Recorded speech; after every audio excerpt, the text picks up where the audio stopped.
PDN News Updates. Here is Jarek Sablon from our PDN Newsroom. This is brought to you by our sponsor, KFC Guam. As early as 2022, several schools have already been flagged for potential conversion, consolidation, or closures, and they will serve as a starting point in weighing decisions.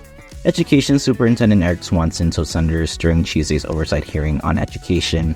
Swanson was referring to the Guam Department of Education's master plan issued in 2022, which identified several underpopulated campuses for potential closure, and other campuses that could be combined or converted to serve more grade levels. Notably, Southern High School is eyed in the plan for conversion into a campus to serve middle and elementary school students alongside high school. GDOE is still in the process of gathering input from the community, and no final decisions have been made yet, Swanson stressed.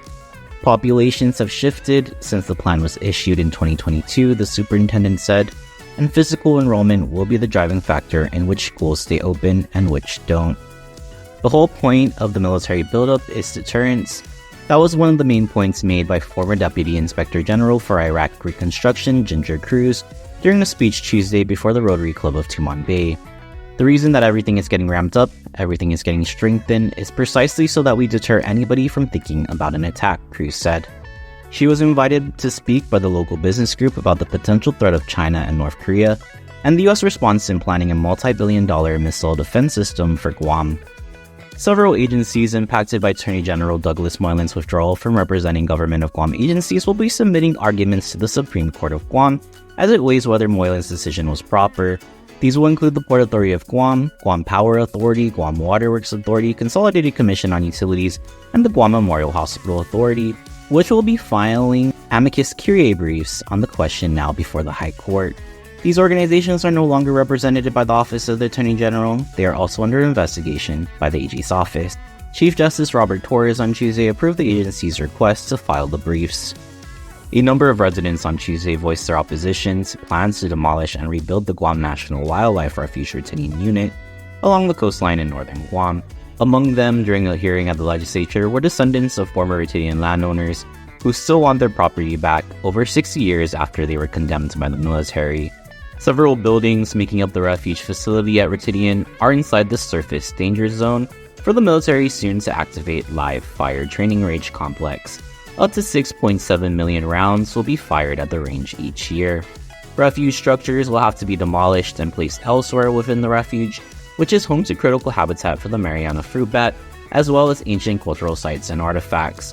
Senator Sabina Perez's Resolution 325-37 opposes the plan and calls on the federal government to rebuild the facility on other federal land outside of the Retinian area.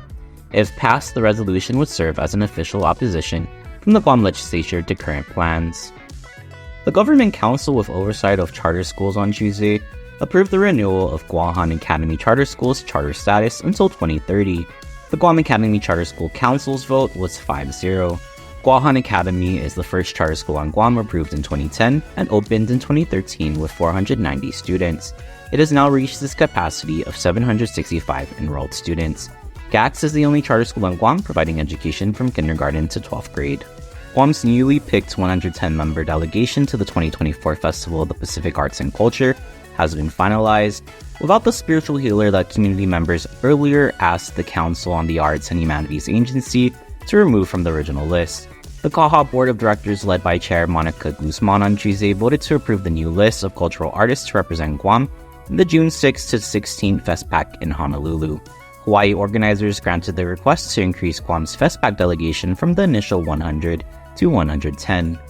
For more of these stories, log on to GuamPDN.com and follow us on social media.